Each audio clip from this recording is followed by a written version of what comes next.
Welcome back to the kitchen.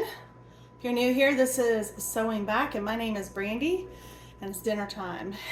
And so I have some um, store-bought cookies in the oven. They're organic, gluten-free, and I've had them and need to get rid of them. It's Friday. Today was the last day of school for my high schooler. He is now a senior. So today, when he finished that exam, he embarked on the start of his senior year. And I was taking curriculum to sell for the sale tomorrow, the used curriculum sale.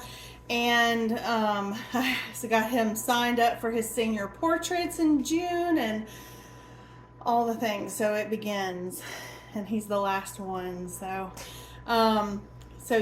we are having cookies. I don't usually do those. I had these and I needed to go ahead and use them up. So one of them is like a chocolate chip. Those are already cooked. I have the chocolate chip in the oven now, and right there I have a cheesy zucchini casserole that will go in the oven when the cookies come out. I have some, I have some rainbow carrots in my pot that they're pretty much done. I'm just leaving them there. I have a cantaloupe that I got from the farmer's market this morning. This came out of South Georgia, and so did my corn. He goes down to Valdosta and gets stuff, and I was able to pick up these in my last Costco haul. These are some organic basil, cracked black pepper, smoked chicken sausage.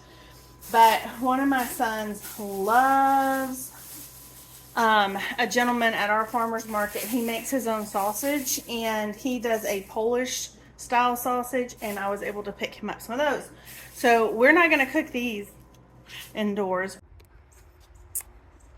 I'm so excited I kept my umbrella up. We've had a lot of rain this week, and my cushions are nice and dry, so it's worked out. All right, so I've already seasoned it. I've got it. This is what I love. First of all, this is the Weber Griddle. Okay, I used to have a Blackstone, the smaller Blackstone Griddle, and what I did not like about the Blackstone Griddle, there were two main things I did not like. One was it did not heat evenly on the griddle, and there was hotter than hot, hotter than Hades Inferno. I mean, there was no, you could turn it down on low, but it was never like that. This I started, and it is on low. This is what it's recommended, and you can cook on low. So the other one, it would get hot spots, would burn stuff, and just was not ideal. And the other thing I hated was the area where when you clean the grill was on the back, and when it rained it filled up with water and everything would spill over, and my dog would get it and they would get stomach aches. It was a mess. This one, as you can see, is right here, and I have been keeping mine cleaned out in between uses. Of course, I've got a couple bugs that got in there, and it has the little side part right here, so when you're scraping your grill, everything goes in there for easy cleanup.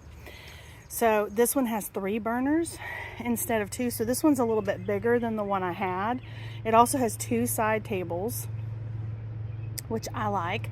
I also bought a companion table. It needs to be put together. It came, it was one that a lot of people recommended, and it'll hold our other tank. So when I'm doing a lot of different things, I don't want to use my nice painted table here sitting things, which is what's typically happened. So I can use that other table as well. But loving this. That's my pizza stone down there.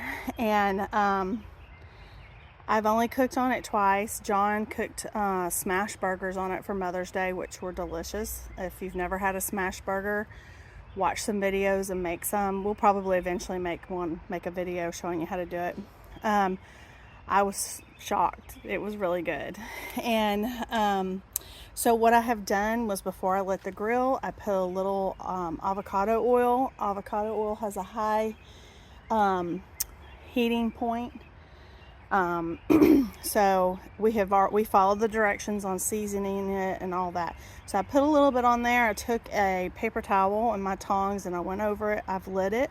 I've got it on low setting to preheat. You do not put your top on. It will have a little smoke as that kind of burns off.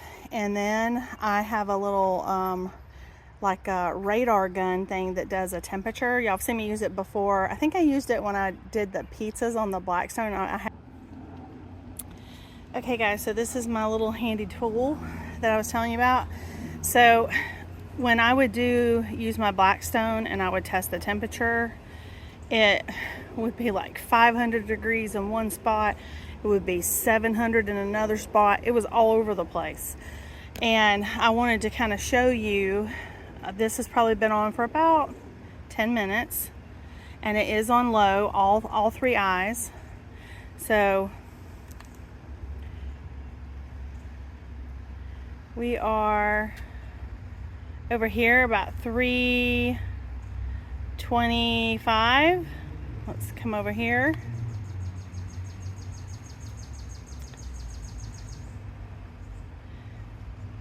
So about 350-ish, give or take. And then over here,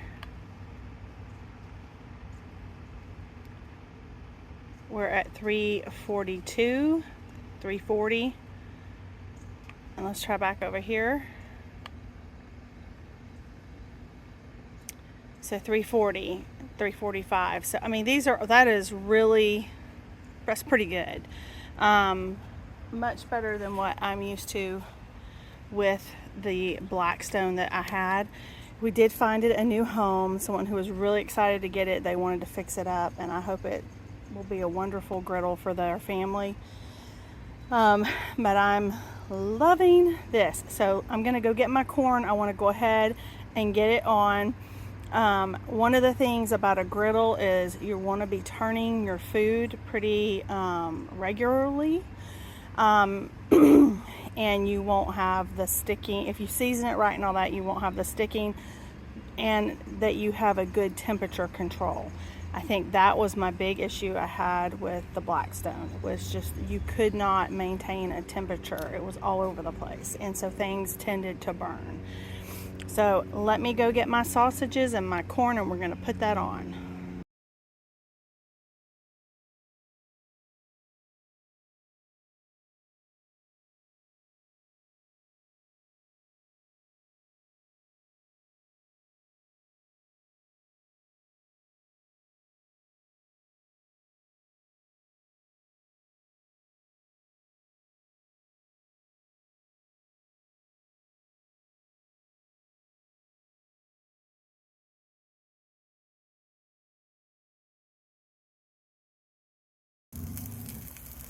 Alright, so our chicken sausage, they were fully cooked. This was just a heat up.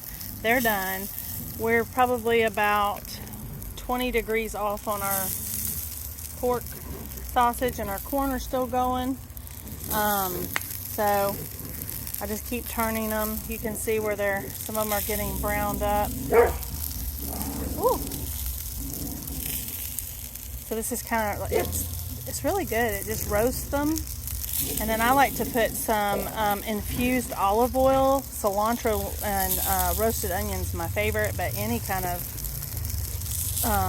infused olive oil would be really good, or you can put butter, whatever you like.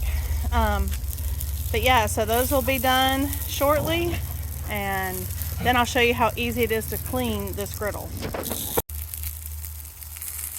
Alright, so these are done. I checked the temperature. Having a thermometer is very helpful when you're cooking so that you get things to the right temperature. These look good to me, so they're going to come off. And be careful, because over here it will get hot. I found out the hard way the other night. So you'll want to, right here I'm fine, but closer to that side of the grill with your pan, and you can get burned. And nobody wants that. Alright, so I've got this done, so I want to show you how easy it is to clean it. Not that this is too terribly dirty, but honestly, this is kind of how it's been. So I just have some water, and remember, this is where you're going to scrape it on. I still have this eye on. I had already turned these two off. If you have a lot of mess, you can totally, you see how it's just like picking up all the whatever was on here, and you're just going to bring it down and scrape it into your little trap here.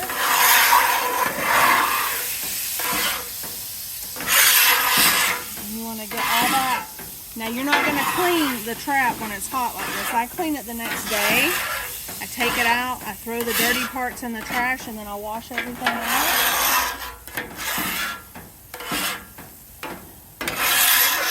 Some people will leave it and let it collect until it gets full. I don't recommend that, because with the Blackstone, it was in the back, and we do not have a covered patio, and it would fill up with rainwater and stuff. So even though we might clean it, it was just awful. So, dogs liked it. Yeah, our dogs loved it until they got a stomach ache. All right, so this is done, and now all I'm going to do is turn this one off. So all three eyes are off at this point, and then down here, I don't know if I showed you, but down here is your tank, and it holds your tank into place, which is nice. It's not on the ground, and I really like that. And then I'm just gonna hit the close my valve, and it's closed, and that's it. And you don't put the lid on right now. You're supposed to let it cool down, and once it's cooled down, I'll probably come and take my paper towel and just kind of get anything that's left, and then I'll put my lid back on. I don't think I showed you the lid. Hold on. This is the lid. You never cook with the lid on. This is just for when you are when it's not in use, to keep it, I guess, at the griddle part out of the elements. And so I just set it over here. When I get my companion cart built, I can actually hang it on that if I want. I have seen some people, when we were looking at these, that would put it back here, but I don't think that that's what the manual says to do. So I haven't done that. I've chosen not to do that. So if you've seen somebody, I have seen people who did that, but that's not what I'm doing. So that's our dinner. It's done. We're gonna eat, and I just kind of wanted to show you, if you're thinking about getting a griddle. I'm not an affiliate of Weber. We bought this with our own money, and I'm just telling you how much I love it. So if you're in the market for something like this, I much prefer this to a grill. You can get all the same vibes, in my opinion, and it's really good. So anyway, with that, I hope that this helps you out if you're in the market for a new griddle, and I'll see you in the next one. Bye. I just wanted to show you what this zucchini casserole looks like when it comes out. I actually have a video on this, and I'll link it in the cards and in the description, in case you might want to make this when you have zucchini coming out of your garden.